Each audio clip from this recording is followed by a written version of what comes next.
to the studio. Come on in. Welcome to the studio. I'm Michelle and you are with Color Me Happy Fiber Art Studio. And Linda is not here with me today because she is working at our new shop. And tomorrow I will be working at the shop. So we didn't have any time together at the same place at the same time this week. But you'll hear from her. I'm gonna put some of her video in talking about her garden and what's growing there. Good morning. It's Linda from Color Me Happy, and we wanted to just give you a quick update of what's happening in the garden. We're super busy with the yarn shop opening, but of course the garden isn't waiting for us, right? And I'm going to show you a little bit of what we have growing here at the farm. It's a really bright but crisp and cool morning out here at the farm. And you can see right here is the madder bed that we have. And this end right here that I'm showing you is the madder that is now in its 4th year of growing. So this year we are going to harvest and get our own madder from these lovely plants. We could have possibly done it last fall, but we didn't get that done. So I'm going to let it grow this summer and then harvest it in the fall this year. And next to it, there are madder plants that are a little bit smaller. Those are just in their 2nd year. Or I guess actually their 3rd year. And then these guys over here, which look very similar next to the large weed, they're in their 2nd year of growing.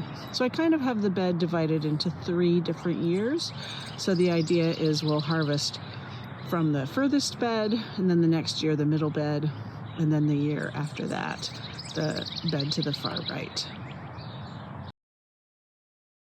Dogbane is something that was used traditionally by Native Americans for cordage, perhaps for weaving into useful items like belts or bags.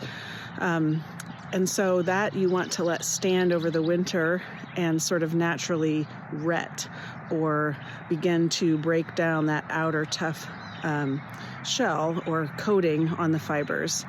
And I told you that it looks a little bit like milkweed, so let's go see if you agree with me. Just walking around the back side of my barn. This is where I found it a few years ago, naturally coming up. And you can see it is developing into a nice big stand of dogbane.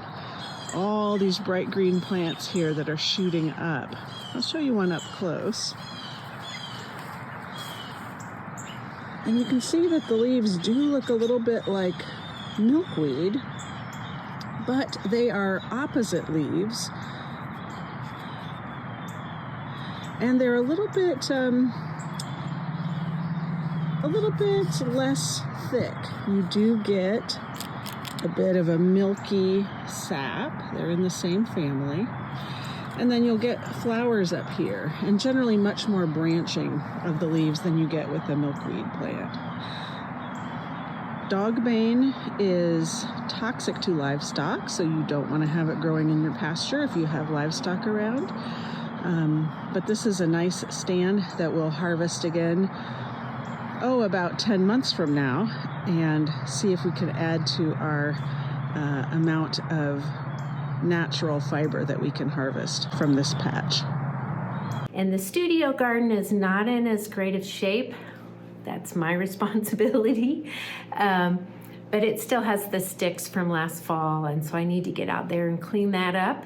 But we do have some weld coming up and coreopsis that kind of reseeds itself. And then I'm gonna need to put the indigo seeds out soon and plant some marigolds. So that's what's going on in the garden. You see behind me, we are still dyeing and washing yarn here.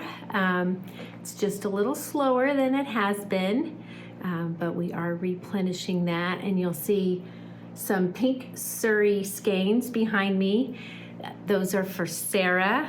She has been wanting to make this fluffy, beautiful sweater, I think with a big bow in the back. I'm not sure about the bow part, if that is the same sweater I'm thinking of, but anyway, she has been wanting to do that, so we made up a special batch for her. finished objects. So what I am wearing today, this is the, not a recent finished object. I did finish this in March. I think it was March. Anyway, this is the Just Tone It cowl by Susan Ashcroft. It's the free one she does every year with the Olympics. And I did this with my hand spun and with our Cormo Alpaca blend. So it's kind of a nice, I didn't plan it this way. It's actually cold outside, so I'm wearing it for warmth. But it's a good tie-in with the alpaca shearing and talking a little bit about where the fiber comes from and how that works. Last weekend, in addition to the grand opening of our shop, it was also Alpaca Shearing Day at Heritage Farms. I thought it would be fun to share a little bit from the morning and to show you what it's like. They hang out in a little area waiting for their turn.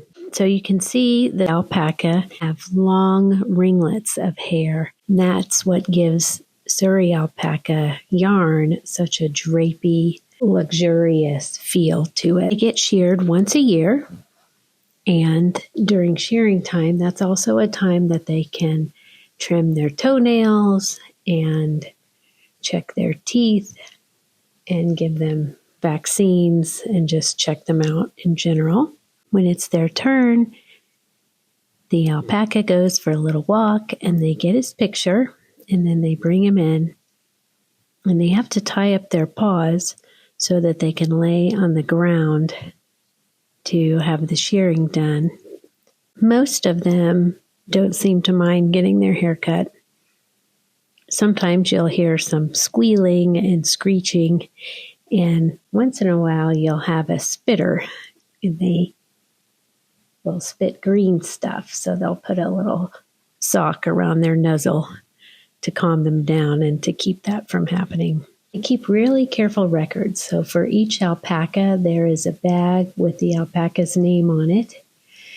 And in that bag, there's a small sack to collect a sample lock to be tested for the micron count and the length of the fiber. And then there's a bigger sheet that's used to capture the main part of their fleece, the saddle area, which is the really fine part. And then there's another bag where we collect what's called the seconds. And those are the parts of the alpaca that are not as fine, but still can make good yarn and good projects. And then the rest of it is used for things like dryer balls or other kind of felting types of projects. The son is the one doing the shearing, and I'm just trying to keep the hair out of the way and making sure that the blanket of the fleece is getting onto the plastic bag.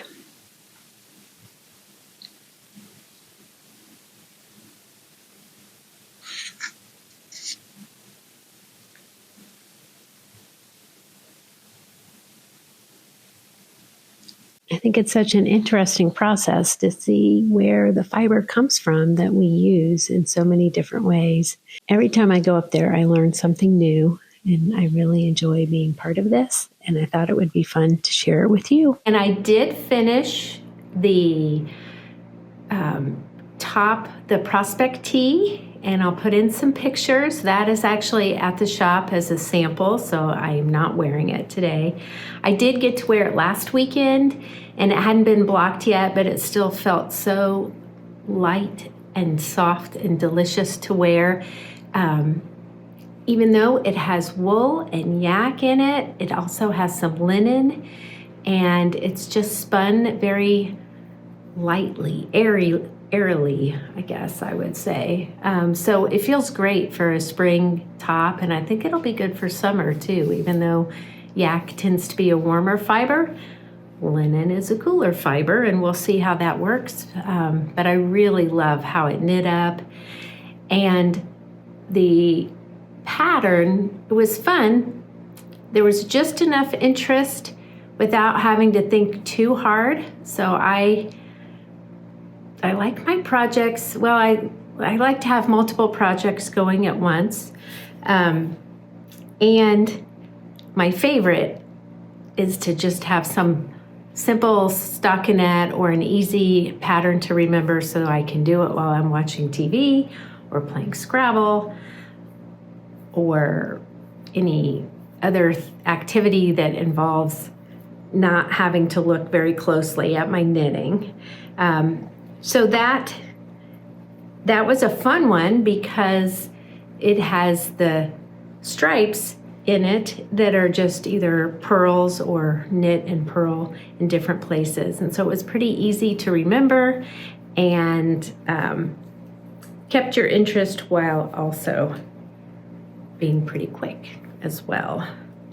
And the pattern was easy to understand and had like short rows in the back, and then you picked up along the edges, and it just turned out really great.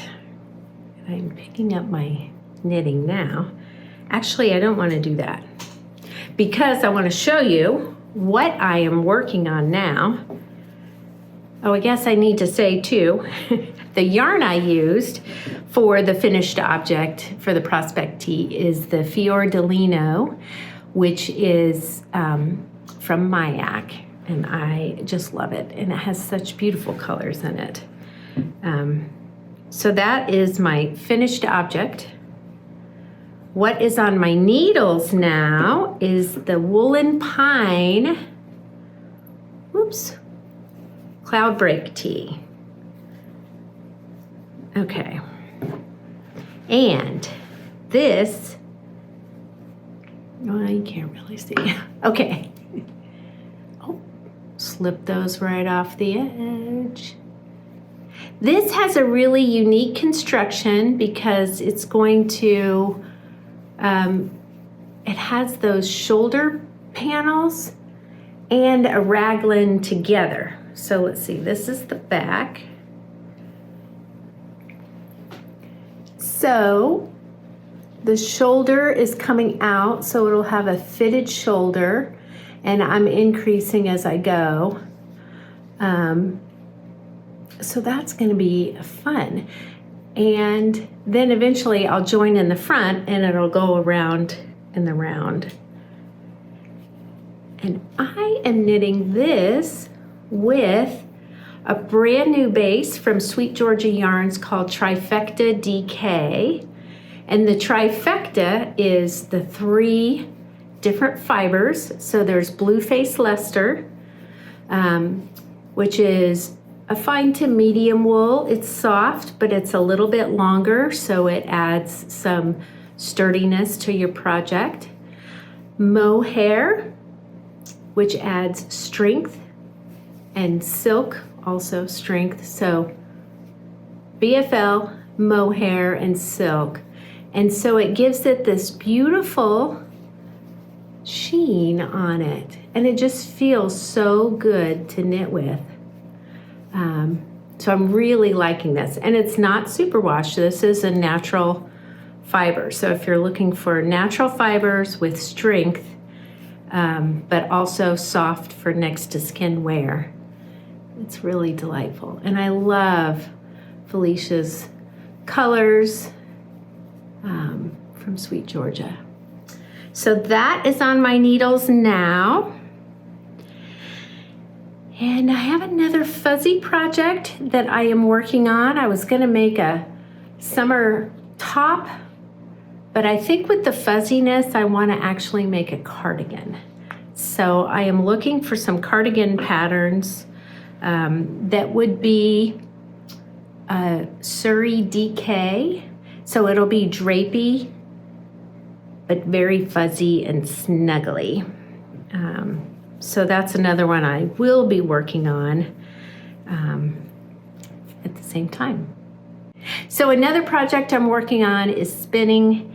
That got put to the side for a while we were getting the shop ready, and I was gonna do this sample 3 different ways from one braid to just show different ways to spin that up.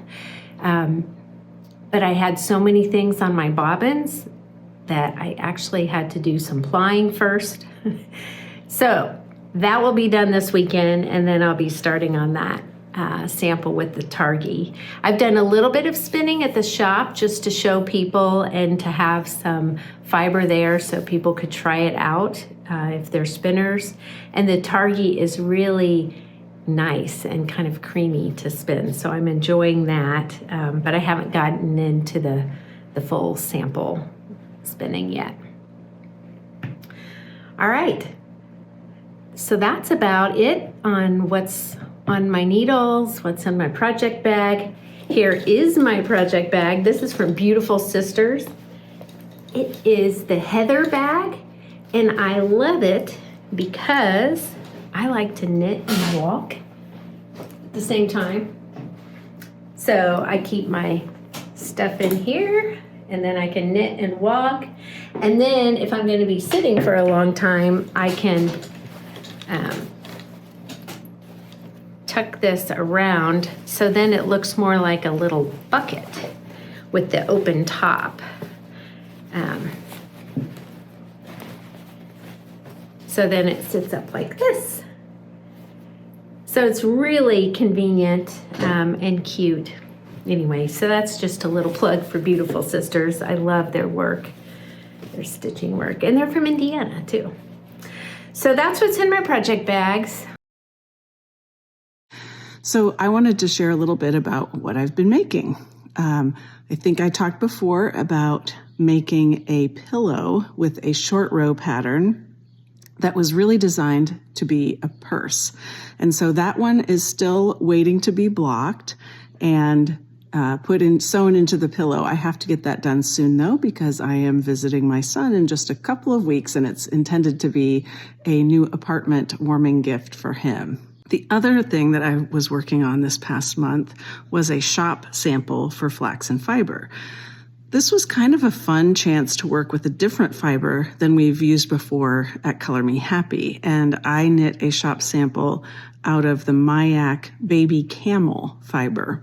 So Baby Camel, I can tell you, is in a way a little bit like alpaca, but perhaps even a little bit more body than alpaca has. It's a very soft and light fiber, but it really has a lot of body and personality. Perhaps a little bit less drapey than the alpaca might be.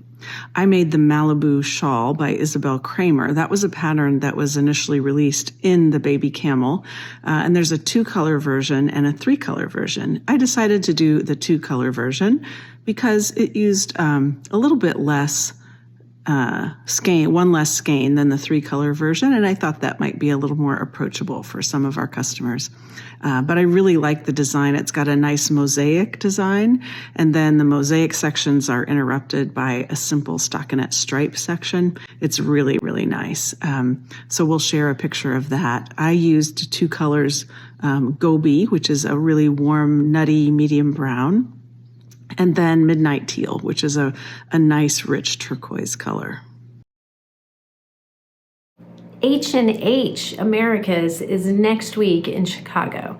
So Sarah and I get to go. This is our trade show for crafts related to yarn and fabric. So they have a lot of quilting, but also a lot of yarn related things and embroidery and in between as well.